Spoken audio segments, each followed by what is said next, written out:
আমরা চেষ্টা করছি যে যত তাড়াতাড়ি অ্যাটলিস্ট প্রসেসটা শুরু করি, কিছুটা ইন্ডিকেশন কিছু আসুক। পাচার হওয়া কয়েকশো কোটি ডলার চলতি বছরই ফেরত আনা সম্ভব বলছেন অর্থ উপদেষ্টা। বিশেষ আইন করার উদ্যোগ সরকারের, সহযোগিতা করতে রাজি কয়েকটি দেশ। শ্রদ্ধেয় প্রধান উপদেষ্টা ওনার সামনে ওনারা নিজেরাই অফার করছেন সহযোগিতার। দেখছিলেন প্রধান শিরোনাম। এবারে জানাবো অন্যান্য শিরোনামগুলো। হাসিনা জয় পুতুল সহ শেখ পরিবারের 124টি ব্যাংক হিসাব ফ্রিজ। ধানমন্ডির সুধা সদন সহ 7টি প্লট ও ফ্ল্যাট জব্দ করল দুদক।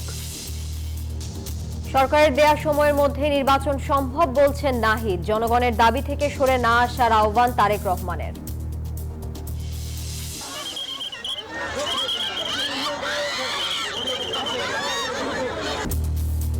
স্বরাষ্ট্র উপদেষ্টার পদত্যাগ চেয়ে গণপদযাত্রায় পুলিশের বাধা, কয়েকজন আহত। ধর্ষণের সর্বোচ্চ শাস্তির দাবিতে শাহবাগ অবরোধ। আসছে বাজেটে জমি ফ্ল্যাট নিবন্ধনের খরচ কমাতে চায় এনবিআর। বিদেশি প্রতিষ্ঠানের কর ফাঁকি বন্ধে পদক্ষেপের আশ্বাস। পাকিস্তানের চলন্ত ট্রেনে বেলুচ লিবারেশন আর্মির হামলা, গুলি, জিম্মি প্রায় 450 যাত্রী, বহু হতাহতের আশঙ্কা। এবং কেন্দ্রীয় চুক্তিতে শামীম পাটোয়ারিকে না দেখে হতাশ তালহা। ভারতীয় লিজেন্ড লিগে আশরাফুল সাকিবদের এনওসি না দেয়া যৌক্তিক। দর্শক স্বাগত নিউজ 24 সংবাদ। আর পুরো সংবাদ জুড়ে আপনাদের সাথে আছি আমরা দুজন, আমি ফয়সাল মাহমুদ এবং আমি তানিয়া হারুন। এতক্ষণ দেখছিলেন অন্যান্য শিরোনামগুলো। চলে যাব পুরো খবরে। বিদেশে পাচার হওয়া অর্থের মধ্যে কয়েকশো কোটি ডলার চলতি বছরের মধ্যে ফেরত আনা সম্ভব হবে, এমনটি জানিয়েছেন অর্থ উপদেষ্টা ডক্টর সালেউদ্দিন আহমেদ। জানান, এজন্য একটি বিশেষ আইন করার সিদ্ধান্ত নিয়েছে অন্তর্বর্তী সরকার। আর অর্থ মন্ত্রণালয়ের বিশেষ সহকারী ডক্টর আনিসুজ্জামান জানান, ডক্টর ইউনূসের সুনামের কারণে পাচারের টাকা ফেরত আনা সহজ হবে। ইতিমধ্যে কয়েকটি দেশ রাজি হয়েছে।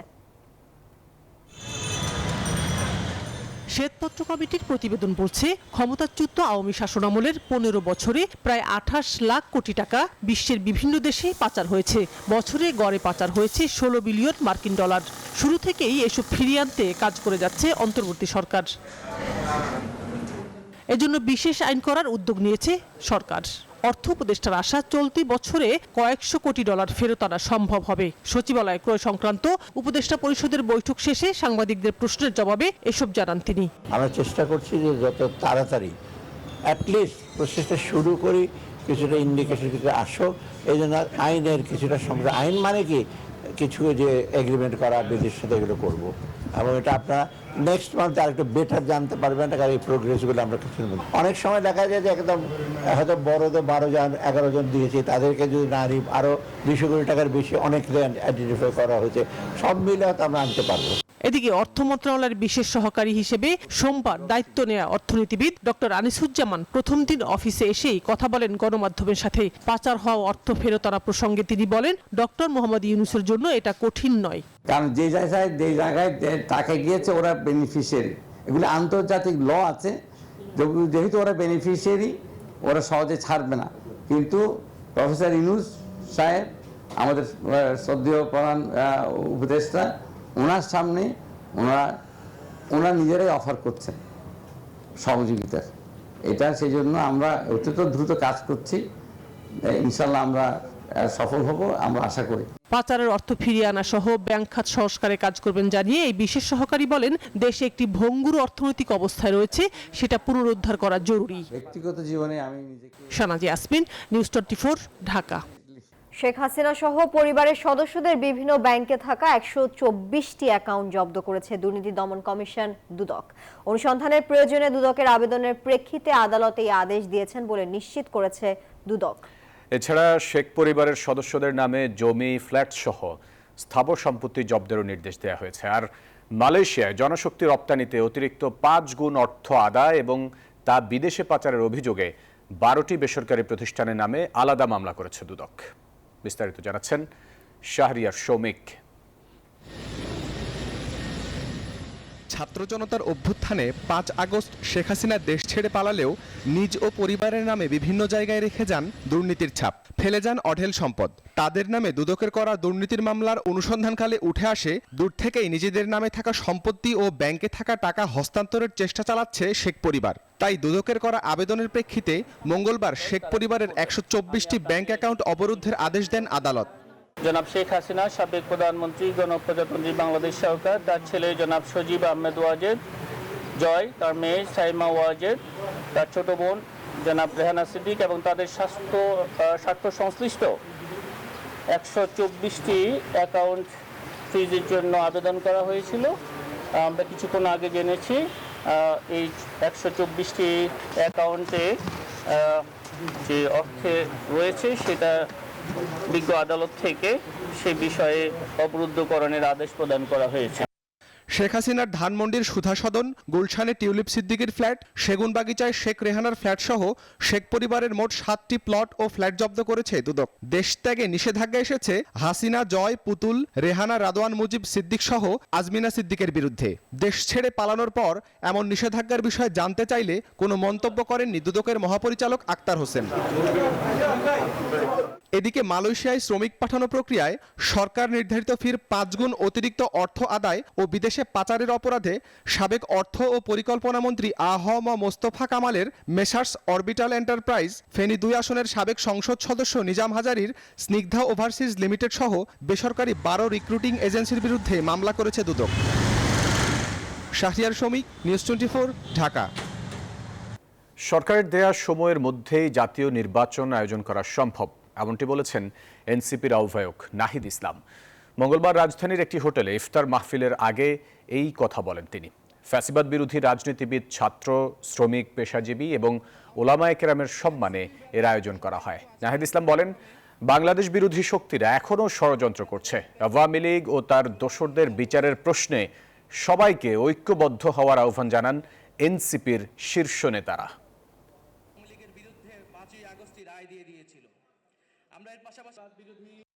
সামনে নির্বাচনটা একই সাথে আইনসভা এবং একই সাথে গণপরিষদ নির্বাচন করা সম্ভব এবং এর মাধ্যমে একটি নতুন সংবিধান এবং নতুন করে আমরা গণতন্ত্রের পথে উত্তরণ করতে পারবো।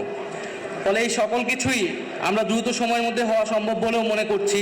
সরকার যে নির্ধারিত সময় দিয়েছে সে নির্ধারিত সময়ের মধ্যেই এই সকল কার্যক্রম করে নির্বাচনের দিকে যাওয়া সম্ভব, কিন্তু নির্বাচনের আগে অবশ্যই আইন শৃঙ্খলার পরিস্থিতির উত্তরণ ঘটতে হবে।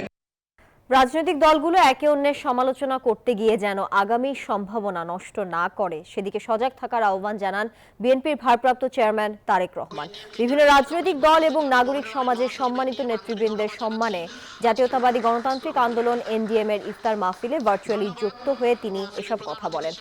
নির্বাচন ও তত্ত্বাবধায়ক সরকারের দিকে গুরুত্ব দিলে হবে না, এই মুহূর্তে নিত্যপণ্যের দাম, শিক্ষা, স্বাস্থ্য নিয়ে সংস্কার দরকার। শুধু তত্ত্বাবধায়ক সরকার ব্যবস্থা, শুধু সাংবিধানিক ব্যবস্থা, শুধু ভোটের ব্যবস্থা, বিভিন্ন ব্যবস্থা, সেগুলো যেরকম আলোচনা হওয়া উচিত, তার থেকে বেশি আলোচনা হওয়া উচিত বা সমান পরিমাণ অন্তত আলোচনা হওয়া উচিত কিভাবে মানুষের এই সমস্যার সমাধান করবে, কোন দল কিভাবে করবে। প্রিয় উপস্থিতিবৃন্দ, আমি মনে করি এই আলোচনা নিত্য প্রয়োজনীয় দ্রব্যের বিষয়, যেমন উৎপাদন ব্যবস্থা, বাজার ব্যবস্থা, এটি নিয়ে যেরকম আলোচনা করা উচিত, এটি নিয়ে যেরকম প্রস্তাবনা থাকা উচিত, ডিবেট হওয়া উচিত বিভিন্ন রাজনৈতিক দলের মধ্যে। প্রবাসীদের ভোটাধিকার নিশ্চিত করতে প্রক্সি ভোটিং পদ্ধতির উপায় খুঁজছে নির্বাচন কমিশন। তবে ব্যালট ও অনলাইন পদ্ধতিও কমিশনের ভাবনায় আছে বলে জানিয়েছেন নির্বাচন কমিশনার আবুল ফজল মোহাম্মদ সানাউল্লাহ। মঙ্গলবার নির্বাচন ভবনে তিনি জানান, এপ্রিলের মাঝামাঝিতে রাজনৈতিক দল এবং সরকারের নীতি নির্ধারকদের মতামত নিয়ে এই বিষয়ে চূড়ান্ত সিদ্ধান্ত নেওয়া হবে। দেশের উন্নয়নে প্রবাসীদের গুরুত্বপূর্ণ ব্যাপক ভূমিকা থাকলেও দেশের নির্বাচনে ভোট দিতে পারেন না 1 কোটিরও বেশি প্রবাসী। তাই এবার তাদের ভোটাধিকার নিশ্চিত করতে কাজ শুরু করেছে কমিশন। সেজন্যই 3টি বিকল্প পদ্ধতি নিয়ে এগোচ্ছে ইসি। আমরা প্রবাসী বাংলাদেশিদের ভোট নিশ্চিত করতে চাই, এবার আশ্বাস নয়, আমরা বাস্তবায়ন করতে চাই এবং তিনি এটাও বলেছেন যে আমাদেরকে একটি নির্ভরযোগ্য ব্যবস্থা উদ্ভাবন করতে হবে।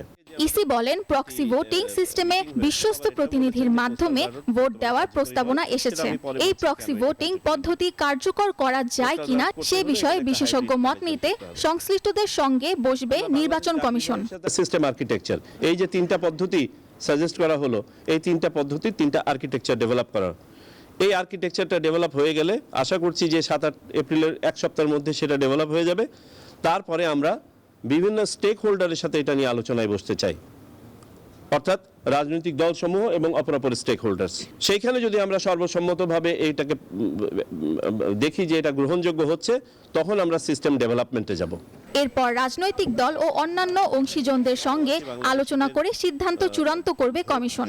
এছাড়া এই ভোট প্রবর্তন করতে আইনেও পরিবর্তন আনতে হবে বলে জানান আবুল ফজল। 9টা দেশে আমরা ভোটার নিবন্ধন কার্যক্রম চালু করেছি। যারা ভোটার তালিকায় নিবন্ধিত আগে হন নাই এবং এনআইডি কার্ড পান নাই, তাদের জন্য এই 9টা দেশে আমরা সেবা চালু করেছি। অদূর ভবিষ্যতে আমরা এই সেবাটা 40টা দেশে সম্প্রসারণ করব।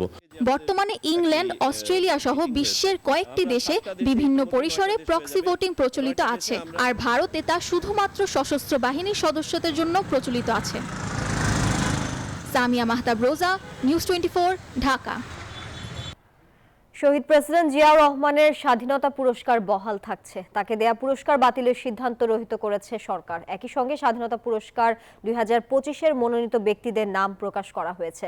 মঙ্গলবার মন্ত্রিপরিষদ বিভাগের সংবাদ বিজ্ঞপ্তিতে এইসব তথ্য জানানো হয়েছে। এতে আরও বলা হয় 7 জন এই পুরস্কার পাচ্ছেন। তারা হলেন অধ্যাপক জামাল নজরুল ইসলাম, কবি আল মাহমুদ, স্থপতি নবেরা আহমেদ, স্যার ফজলে হাসান আবেদ, পপ সম্রাট আজম খান, লেখক ও বুদ্ধিজীবী বদরুদ্দিন ওমর এবং বুয়েটের প্রয়াত শিক্ষার্থী আবরার ফাহাদ। এদের মধ্যে বদরুদ্দিন ওমর পদক নেবেন না বলে কদিন আগে বিবৃতি দিয়েছেন।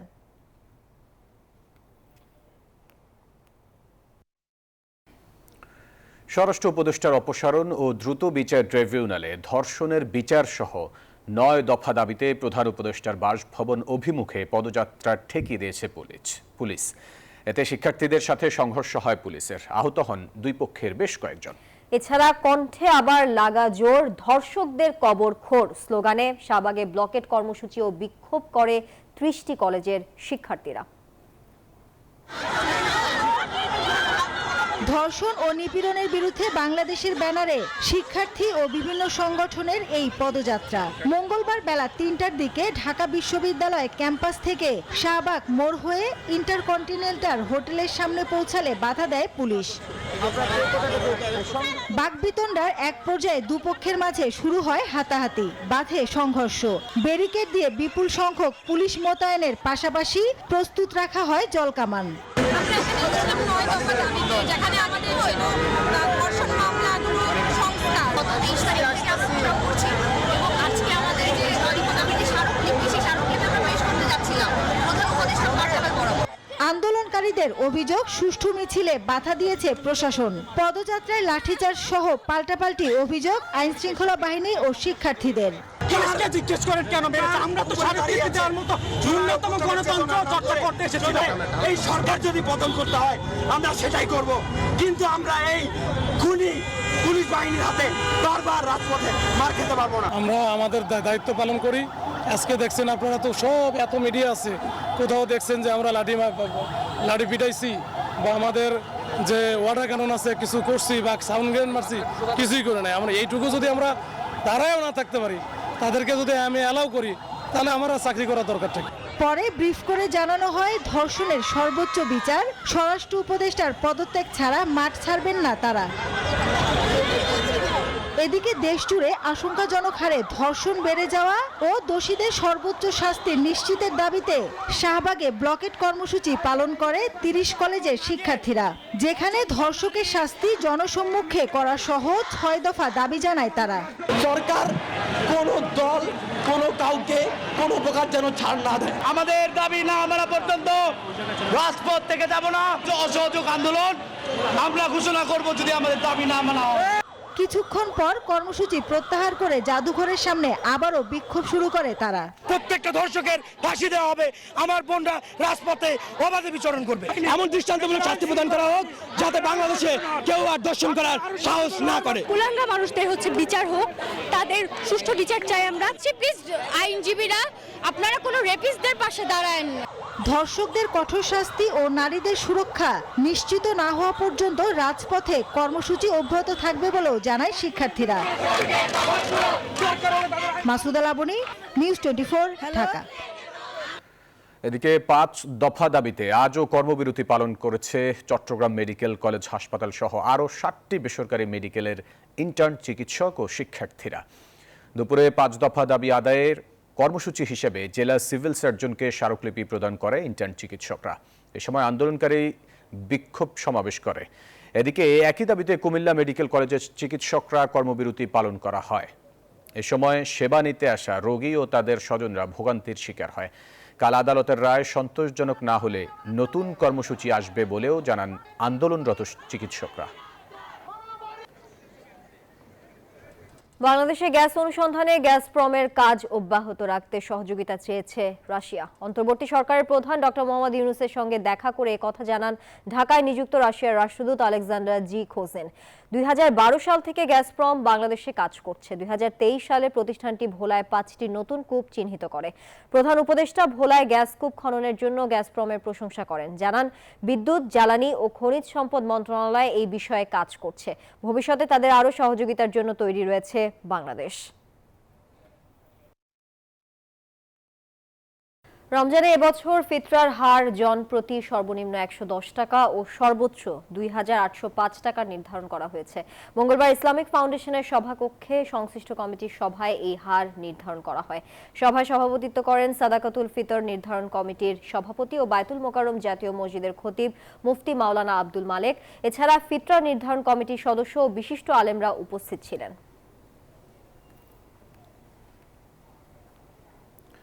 বাহারে সুস্বাদু ইফতারের আয়োজন নিয়ে জমে উঠেছে রাজধানীর আইসিসিবির ইফতার বাজার। পুরান ঢাকার ঐতিহ্য ও মুখরোচক খাবারের অনন্য সমন্বয় থাকায় নগরবাসীর কাছে পছন্দের তালিকায় অন্যতম আইসিসিবির ইফতার সামগ্রী। ঘরের ইফতারের পাশাপাশি এখানকার কিছু আইটেম কিনে নিয়ে যেতে পছন্দ করেন অনেকেই।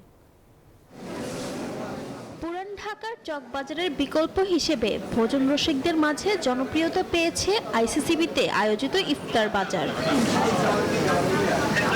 ইফতারে নিত্যদিনের মেনুতে ভিন্নতা আনতেই অনেকেই সংযোজন করে থাকেন শাহী কিংবা মুঘল খাবার। খাসির রেজালা, পোলাও, বিরিয়ানি, তন্দুরি চিকেন, হান্ডি চিকেন, জালি কাবাব, রেশমি কাবাব, রসমালাই, ফিরনি, জিলাপি, লুচি, পরোটা, মিষ্টান্ন সহ সবই মিলছে এখানে। নিজ পছন্দের খাবার বাছাই করে কিনে নিচ্ছেন ক্রেতারা। জানান খাবারের স্বাদ এবং মান নিয়ে সন্তুষ্টি। আইসিসিবি হেরিটেজের যে ইফতারটা ওটা আমাদের বেশ ভালো লাগে। ওদের কাচ্চি বিরিয়ানি, হালিম, খাবারের আয়োজন যা দেখে মনে হচ্ছে খারাপ না, ভালোই। পুরান ঢাকার যে ফ্লেভারটা এখানে আসতে পাওয়া যায়। আর একটু মনে হয় সাশ্রয়ী হলে ভালো হয়, বাইরের চেয়ে এখানে একটু দামটা বেশি। আয়োজকরা জানান নিত্যপণ্যের দাম বেশি হওয়া সত্ত্বেও তারা চেষ্টা করছেন ইফতার সামগ্রীর দাম নাগালের মধ্যে রাখার। দামের যে বিষয়টা আমরা দাম যতটা সাশ্রয়ী করা যায় সেভাবে আমরা রাখছি, কোয়ালিটিটা মেনটেন করে না রাখলেই নয়। আমরা ওটার দিকে খেয়াল রেখেই আমাদের প্রাইস ট্যাগগুলো এইভাবে করেছি। টানা নভেম্বরের মতো আয়োজিত এই ইফতার বাজার চলবে 27 রমজান পর্যন্ত। প্রতিদিন বিকেল 3টায় শুরু হয়ে ইফতার পর্যন্ত চলে ঐতিহ্যবাহী শাহী এবং মুঘল খাবারের এই ইফতার বাজার। ফারজানা রিয়া, নিউজ 24, ঢাকা। জমি ফ্ল্যাট নিবন্ধনে আগামী বাজেটে কর হার কমাবে এনবিআর। দরদামে ক্রেতা বিক্রেতাদের মিথ্যা তথ্য রোধে এই পদক্ষেপ নেওয়া হচ্ছে। মঙ্গলবার সকালে আগারগাঁওয়ে এনবিআর ভবনে প্রাক বাজেট সভায় এসব কথা জানান বোর্ডের চেয়ারম্যান। বিদেশি প্রতিষ্ঠানের কর ফাঁকি বন্ধে প্রয়োজনীয় পদক্ষেপ নেওয়ার কথাও জানান তিনি। বাংলাদেশে বিদেশি প্রতিষ্ঠানগুলো নামমাত্র কর দিচ্ছে। এসব প্রতিষ্ঠানের কাছ থেকে কেবল উৎসে কর নিয়ে খুশি থাকতে হচ্ছে জাতীয় রাজস্ব বোর্ডকে। এবার বিদেশি প্রতিষ্ঠানের কর ফাঁকি বন্ধে কঠোর হচ্ছে এনবিআর। প্রাক বাজেট আলোচনায় এমনটাই জানালেন সংস্থার চেয়ারম্যান। আলোচনায় কিছু সুপারিশও উঠে আসে। এখানে আমাদের ব্যাপক কর ফাঁকি হয়, আমি অনেক দিন থেকে কিন্তু এটা বলতেছি। এখন যদি আমাদের প্রয়োজন হয় যে যারা এই চুক্তিগুলো তৈরি করে, প্রবলেমগুলো হচ্ছে এগ্রিমেন্টের ভিতরে। যখন এগ্রিমেন্টের মধ্যেই বলে দেয় যে এই পেমেন্টটা দেশের বাইরে হবে, যখন এগ্রিমেন্টের মধ্যে বলে দেয় যে এই ট্যাক্সটা দিবে, কি বলে, যিনি প্রকিউরমেন্ট এন্টিটি উনি দিবেন, কন্ট্রাক্টর দিবে না, প্রবলেমটা ওখানেই তৈরি হয়ে যায়। ভূমি নিবন্ধনে কর কমানোর আশ্বাসও দেন এনবিআর চেয়ারম্যান। এক্সিস্টিং যে ট্যাক্সটা আছে এটা আর না বাড়িয়ে এটাকে আরেকটু সহনীয় করা, যাতে করে লোকজন বোঝাবেল একটু বাড়লেও সেটা তারা সহনীয় পর্যায়ে হয়। আর যদি আমরা ট্যাক্স কমাই, রেজিস্ট্রেশন হতে বাড়বে, রেজিস্ট্রেশন বাড়লে আমাদের ভলিউম, কালেকশন ভলিউম বেড়েও যেতে পারে। সুতরাং আমরা দেখি ওই দিকে যাওয়া যায় কিনা। কর আহরণের আওতা বাড়াতে ক্যাশলেস পেমেন্ট ব্যবস্থার সুপারিশও করেছে বিভিন্ন সংগঠন। বড় কনসালটেশন লাগবে। মিনা ফেরদাউস, নিউজ 24, ঢাকা। এসডিজি লক্ষ্যমাত্রা অর্জনে প্রতিযোগিতামূলক অর্থনীতি ও রাজনীতি ফিরিয়ে আনার তাগিদ দিয়েছেন অর্থনীতিবিদ ও ব্যবসায়ীরা। রাজধানীতে এক সেমিনারে বক্তারা বলেন, দেশে বিনিয়োগের পরিবেশ নিশ্চিত করা জরুরি। অনুষ্ঠানে বেসরকারি খাতের উদ্যোক্তারা বলেন, অর্থনীতির শক্ত ভিত গড়তে ডেটা প্রাইভেসি অ্যাক্ট দরকার। জাতীয় এসডিজি রিপোর্ট 2025-এ ব্যক্তি খাতের উদ্যোক্তাদের ভাবনা জানতে মঙ্গলবার রাজধানীর বাংলাদেশ চীন মৈত্রী সম্মেলন কেন্দ্রে এই সেমিনারের আয়োজন করে এসডিজি বাস্তবায়নে নাগরিক প্ল্যাটফর্ম বাংলাদেশ।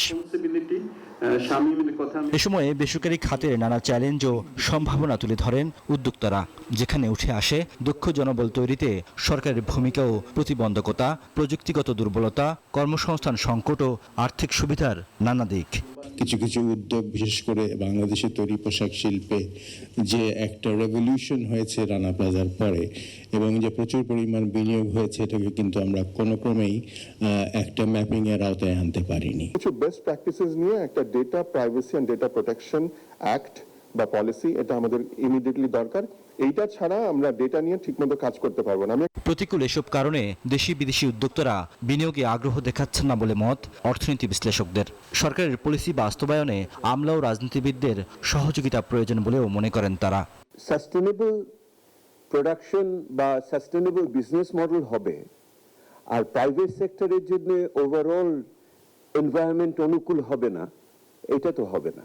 প্রতিযোগিতামূলক বাজার অর্থনীতি গড়তে হলে তাহলে একই রকম ভাবে সৎ উদ্যোক্তা এবং একই রকম ভাবে সৎ উদ্যোক্তাদের প্রতিষ্ঠান দরকার।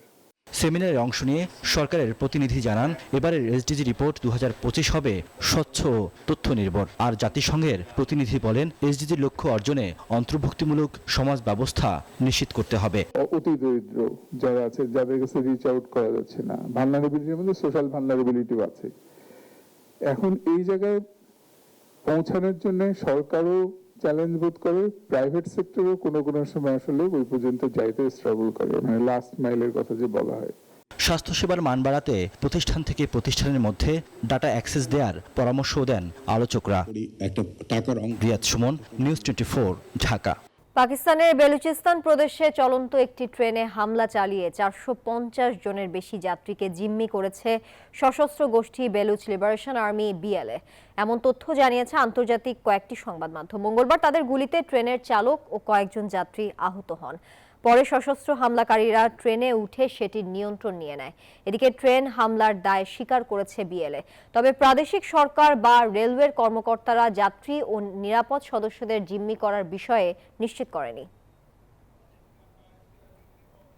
বাংলাদেশ ক্রিকেট বোর্ডের কেন্দ্রীয় চুক্তিতে জায়গা হয়নি ঘরোয়া ক্রিকেটে পারফর্ম করা নাইম শেখ, শামীম পাটোয়ারির। ডিপিএলে প্রাইম ব্যাংকের কোচ তালহা জুবায়ের মনে করেন, খেলোয়াড়রা পারফর্ম করে নির্বাচকদের নজর কাড়বেন। অন্যদিকে লেজেন্ড লিগ, আইসিসি ও বিসিসিআই এর অনুমোদিত না হওয়ায় সাবেক ক্রিকেটারদের ফিরিয়ে আনা বিসিবির সঠিক সিদ্ধান্ত বলে মনে করেন তালহা। ব্যর্থ চ্যাম্পিয়ন্স ট্রফির মিশন শেষে দেশে ফিরেই সুখবর পেয়েছে টাইগাররা। 1 বছরের কেন্দ্রীয় চুক্তিতে থাকা 22 ক্রিকেটারের নাম প্রকাশ করেছে বাংলাদেশ ক্রিকেট বোর্ড, যেখানে সমালোচনার মুখে থাকা মাহমুদুল্লাহ রিয়াদ জায়গা পেলেও বাদ পড়েছেন Naim, Shamim. NCL, T20, BPL সবশেষ চলমান ডিপিএলে দুর্দান্ত পারফর্ম করেছেন এই দুই ক্রিকেটার। তারা কেন্দ্রীয় চুক্তিতে না থাকলেও নিজেদের সামর্থ্যের প্রমাণ দিয়ে দ্রুত নির্বাচকদের নজর কাড়বেন বলছেন কোচ তালহা জুবায়ের।